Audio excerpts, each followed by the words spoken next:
Bismillah, alhamdulillah, alhamdulillahilladzi ja'alana min sunnah wal jamaah. Assalatu wassalamu ala Rasulillah Sayyidina Muhammad Abdillah. La haula wa la quwwata illa billah, amma ba'd.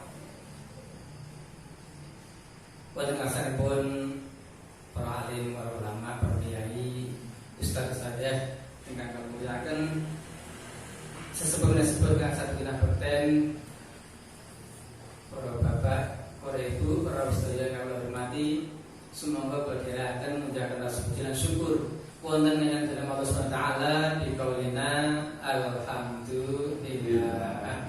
Syukur alhamdulillah kalau menika kula panjenengan sami tasih pinaringan sehat, pinaringan selamat, pinaringan umur panjang, tasih saged gesang. Syukur melih saged ngrawuhi majelis ilmu. Alhamdulillah, luar biasa niki. Boten sedaya tiyang kepilih digerakke atine dening Gusti Allah, digerakke samparane dening Gusti Allah saged ngrawuhi majelis ilmu. Boten sedaya tiyang saged mekaten. Niki betul-betul pilihan Allah luar biasa ini. Pramila wajib kita syukuri setidak-tidaknya dengan ucapan alhamdulillah. Salawat salam selalu kita haturkan pada junjungan Nabi kita Muhammad sallallahu alaihi wasallam, keluarga dan sahabat-sahabatnya. Allahumma Muhammad. Mudah-mudahan kita tercatat sebagai umat Nabi Muhammad sallallahu alaihi wasallam yang kelak akan dapat syafaat di yaumil qiyamah. Amin. Amin. Perawuh yang kami hormati, kita tanggih kaul hari ini kita akan membahas bab 6, yaitu bab fadilah wudu. Fadilah wudu. Kalau tata cara wudu dan rukun serta syarat-syaratnya wudu sudah pernah kita kaji bersama ketika belajar Islam Taufik. Ini sekarang kita belajar fadilahnya. Wudu termasuk menjadi syarat sahnya sholat yang harus kita lakukan. Kalau tidak wudu, sholat tentu saja tidak sah. Maka harus melakukan wudu dulu sebelum melakukan ibadah sholat. Kalau tidak bisa wudu, ya bisalah diganti dengan tayamum. Kalau tidak bisa wudu karena tidak ada air atau karena sakit parah yang menghalangi kita untuk tidak bisa wudu.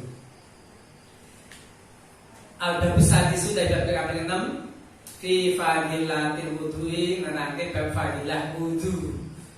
Diriwayatkan dari Doha, dari Abi Hurairah radhiyallahu anhu, bahwasanya Rasulullah SAW pernah bersabda, tiadalah seorang hamba dan wanita yang berwudu lalu ia menyempurnakan wudunya, kemudian sesudahnya membaca surah Al-Qadr, inna anzalna fi lailatul qadr, sampai akhir, melainkan Allah Ta'ala memberikan kepadanya setiap huruf daripadanya 100 derajat. Padahal dalam Al-Qadr itu hurufnya lebih dari 100 huruf. Kalau kita selesai wudu dengan sempurna, kemudian sempat baca Al-Qadr, Allah memberikan setiap huruf dari Al-Qadr itu 100 derajat. Masya Allah, luar biasa. Al-Qadr itu lebih dari 100 huruf. Dan Allah menciptakan dari setiap tetesan yang menetes dari wudunya itu, tetesan air wudunya itu, seorang malaikat. Tiap tetesnya ada malaikat yang memohonkan ampun kepadanya sampai kiamat nanti. Betapa luar biasanya ini yang disampaikan Rasulullah dalam kitab Riyadhus Shalihin. Kalau kita bisa menyempurnakan wudu, kemudian bisa mengamalkan seperti ini, subhanallah, luar biasa. Tidak setiap orang bisa mengamalkannya. Yang sudah tahu saja belum tentu bisa mengamalkan, apalagi yang belum tahu ilmunya. Yang kata ilmunya aja tentu bisa mengamalkannya.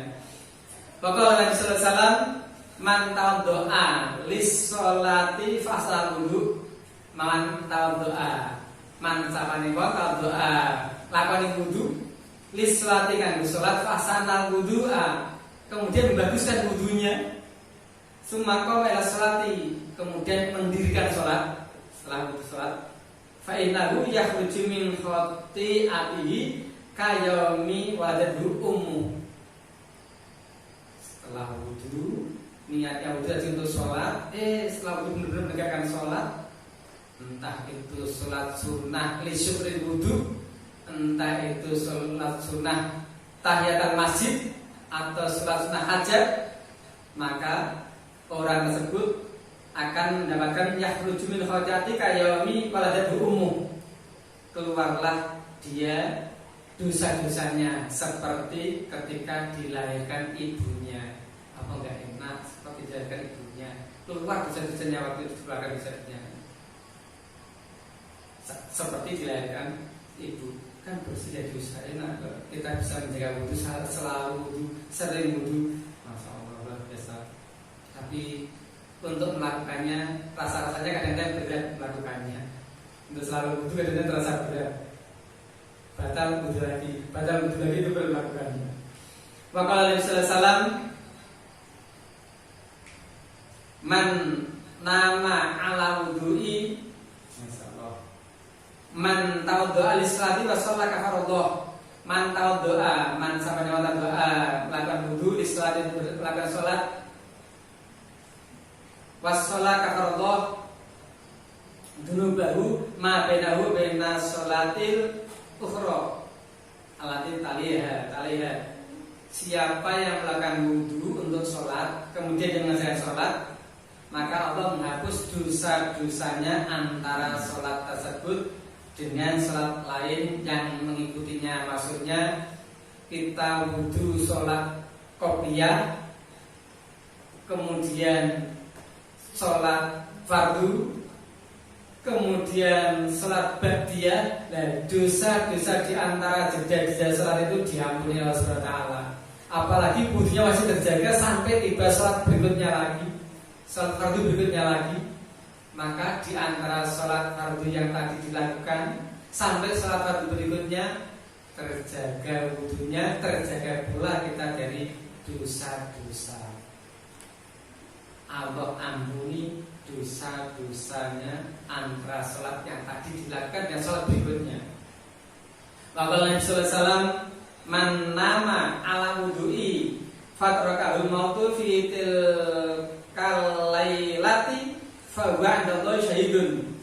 Rasulullah bersabda, barang siapa yang tidur, man nama ala wudu'i, barang siapa tidur dalam keadaan wudu, mau tidur wudu dulu, fatrakahul maut, lalu meninggal fi tilkal lailah, pada malam itu, fahuwa indallahi syahidun.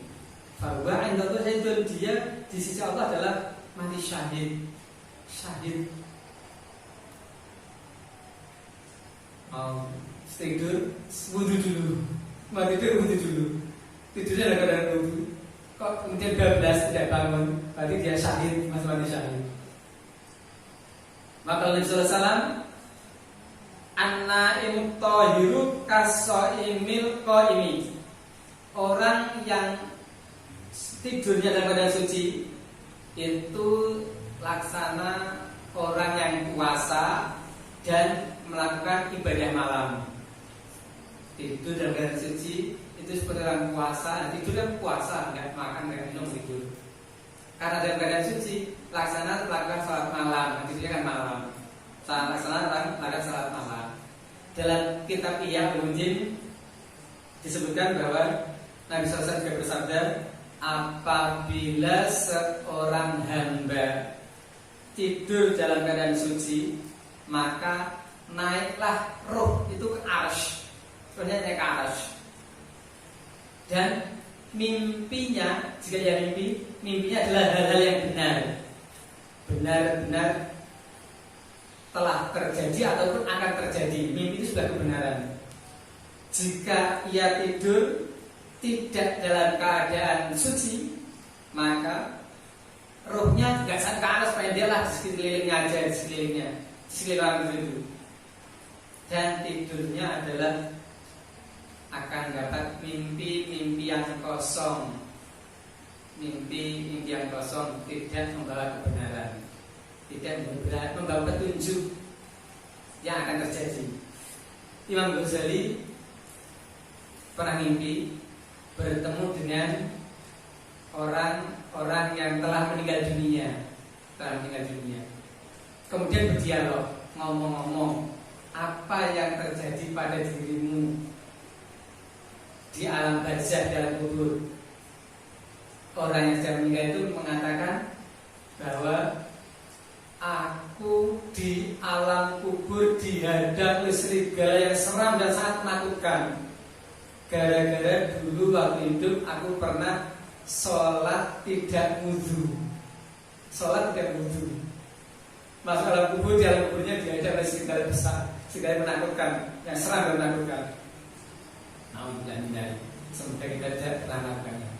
Wakil Nabi Sallallahu Alaihi Wasallam, man tawaddo'a ala tuhri kutiba lahu asyru hasanatin.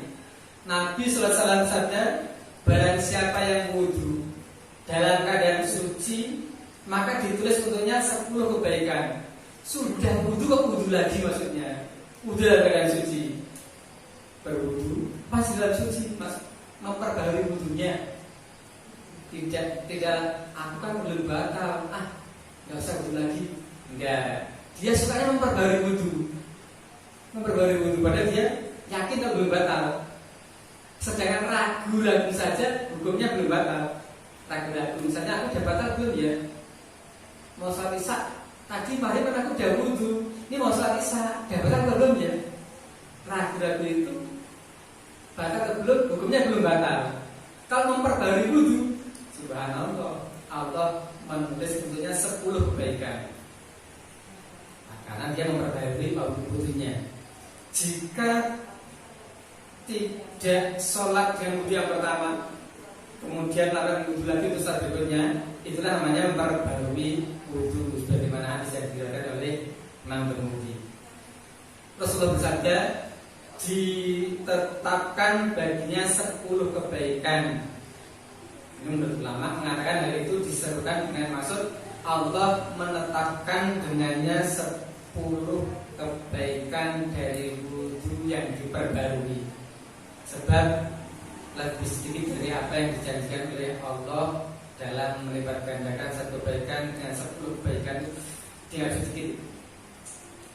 10 kebaikan dilipat dengan 10 masih sedikit, karena Allah bisa melipat gandakan sampai 100 kali, 70 kali, 700 kali untuk melipat gandakannya.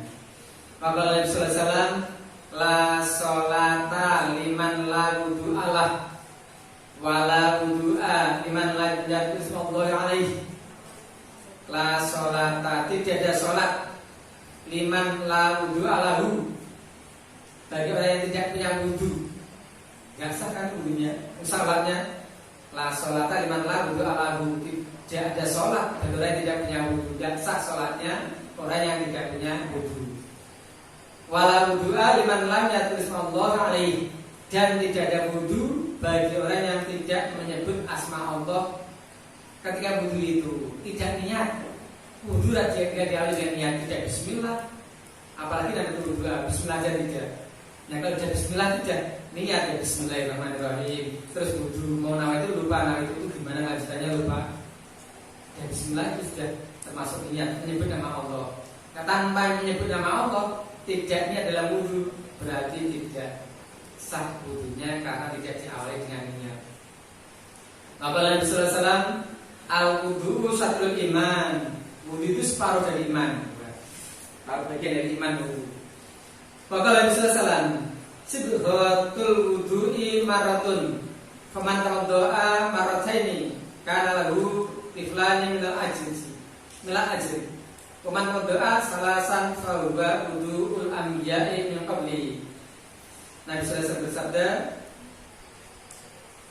pokoknya wudu itu sekali.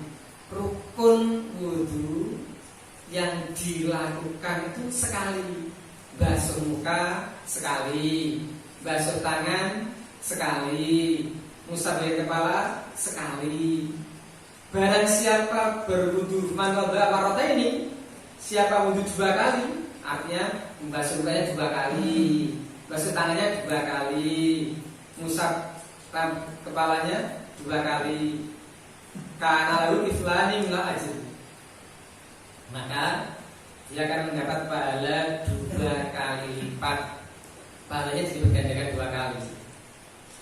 Wa man tawaddo'a salasan, Dan siapa wudhunya 3 kali, basuh muka 3 kali, ngosok tangan 3 kali, sap rambut kepala 3 kali, sap telinga 3 kali, nyuci kaki 3 kali, semua dengan 3 kali, maka itulah wudhu para nabi sebelumku.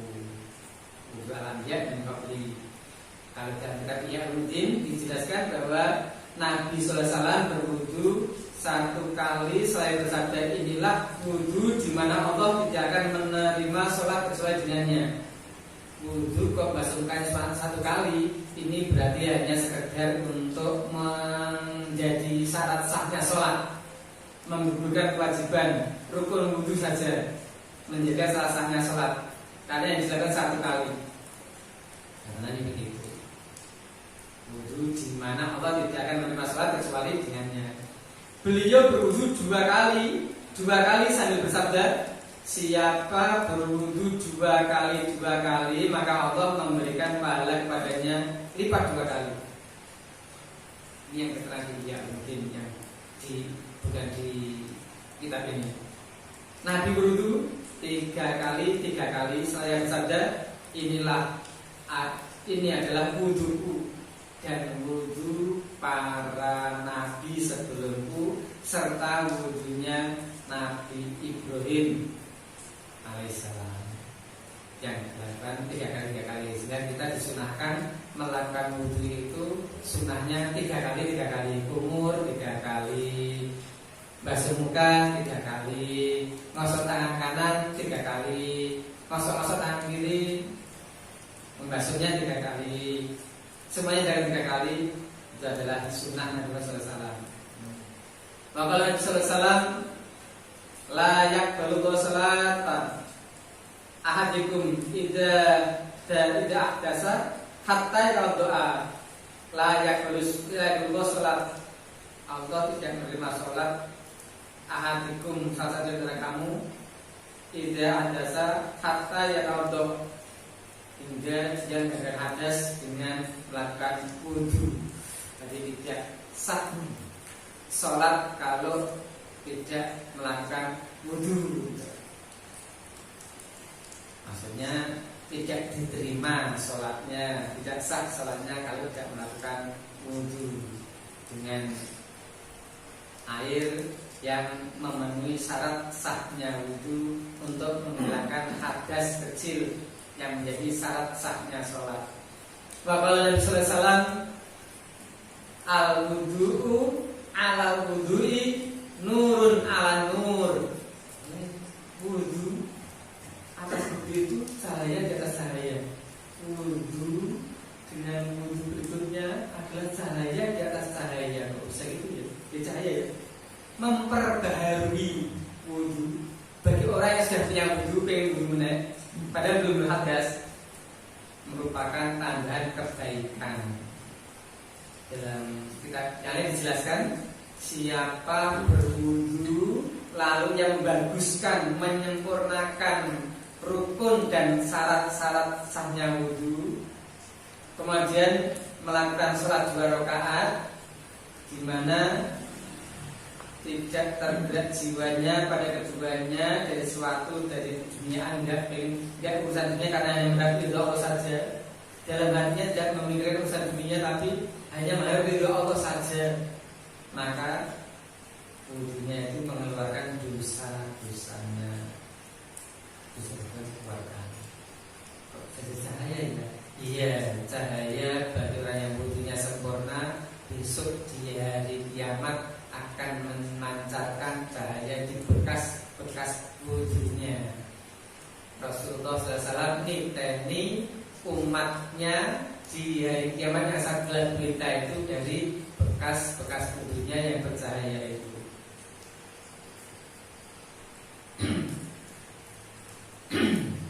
Jadi wudhu itu sangat besar sekali hikmah manfaatnya bagi kita semuanya. Kalau Allah SWT berfirman dalam surah Al-Maidah itu, ya ayyuhalladzina amanu idza qumtum ila sholati faghsilu wujuhakum wa aydiyakum Wahai orang yang beriman, bila kau tidak melakukan sholat, ya kun sholati fasilu wujuhakum, basuhlah wajahmu, wa aydiyakum, dan dua tanganmu, ilal marafiqi, sampai bersikutmu, wamsahu birusikum, usaplah kepalamu, tidak digujur, diusap. Kepala itu digujur, dan digujur, diusap. Telinga sudah diusap, gak usah digujur. Warjulakum, dan kakimu digujur, tidak hanya diusap. Ilal ka'bain, sampai pada mata kakinya juga ikut digujur. Syukur sampai ke atasnya mata kaki, jangan sampai kelewatan. Karena ada orang yang sering lewat wudhu itu yang lewat tumitnya, seringkali lewat tumitnya karena saat basuh kaki hanya menendang air yang mancur dari keran saja, sehingga tumitnya kelewatan. Nah, tumit yang kelewat itulah akan mendapatkan sengatan api neraka nantinya. Jadi wudhu di samping menjadi syarat sahnya sholat, wudhu juga meredam emosi. Maka Rasulullah mengajarkan kepada kita, kalau kita sedang emosi, sambil berdiri, duduklah. Emosinya sedang duduk, telentanglah. Kalau masih emosi, berwudhulah untuk menghilangkan emosi itu, meredam emosi. Wudhu meredam amarah, juga menghilangkan gangguan setan. Menghilangkan gangguan setan supaya kita ini tidak mudah tergoda oleh bujuk rayu setan, apalagi di musim-musim seperti ini. Sudah setan sangat mudah. Sehingga ketika ada orang yang sedang kesurupan setan itu pun, yang mau meruqyah pun harus melakukan wudhu dulu, supaya betul-betul bisa melakukan ruqyah untuk mengusir setan itu. Menjadi identitas kaum muslimin yang selalu menjaga wudhu.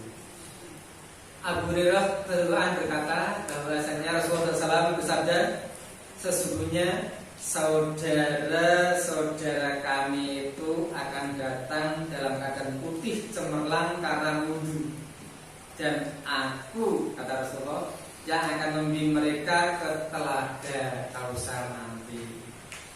Di kita ini Rasulullah, jadi dari bekas wudhunya akan putih cemerlang bekas wudhunya itu, sehingga diambil Rasulullah, diajak ke telaga untuk menikmati sejuknya telaga Kausar. Ini riwayat Muslim. Bapak Ibu yang saya hormati, hadirin yang dirahmati Allah Subhanahu wa taala, di wudhu ini memang sungguh luar biasa. Banyak sekali hadis-hadisnya yang menjelaskan hikmah wudhu. Dalam hadis yang lain, Abu Hurairah berkata, saya mendengar Rasulullah SAW bersabda, sesungguhnya pada hari kiamat nanti, umatku akan dipanggil dalam keadaan putih cemerlang dari bekas wudhu, dan barang siapa yang mampu untuk memperlebar putihnya, maka kerjakanlah hal itu. Ini hadis riwayat Bukhari Muslim. Memperlebar itu, untuk memperlebar itu ya tidak, kalau basuh tangan kok sampai ke sikut, ya usahakan sampai di atasnya sikut, tidak kelebihan banyak-banyak, tapi sampai di atasnya sikut. Kalau batas nyuci kaki itu sampai mata kaki, ya jangan pas mata kaki saja, dinaikkan sampai ke betis lah, supaya ada kelebihan cahaya nanti bekas wudhunya itu, cahaya bekas wudhunya itu nanti agar mancar. Kalau di hari kiamat sudah gelap gulita, bagaimana bisa kita mencari Rasulullah? Nah, kalau Rasulullah yang mencari kita, syukur alhamdulillah, itu yang kita kehendaki untuk mendapatkan syafaat dari beliau. Kita dicari Rasulullah, bukan kita yang mencari Rasulullah di hari kiamat yang gelap gulita nanti. Ada sebuah hikayat. Nah, Syekh Junaid dari Baghdad. Syekh Junaid Baghdad itu menderita sakit mata. Beliau berusaha datang ke tabib atau dokter di Baghdad, Mesir, untuk berobat. Oleh sang dokter, tabib, karena beliau tahu bahwa menjaga kesehatan itu merupakan sunnah Rasulullah, untuk bisa menyempurnakan ibadahnya. Maka tabib itu memberikan saran pada Syekh, ini sakit matamu ini akan tambah parah jika kena air.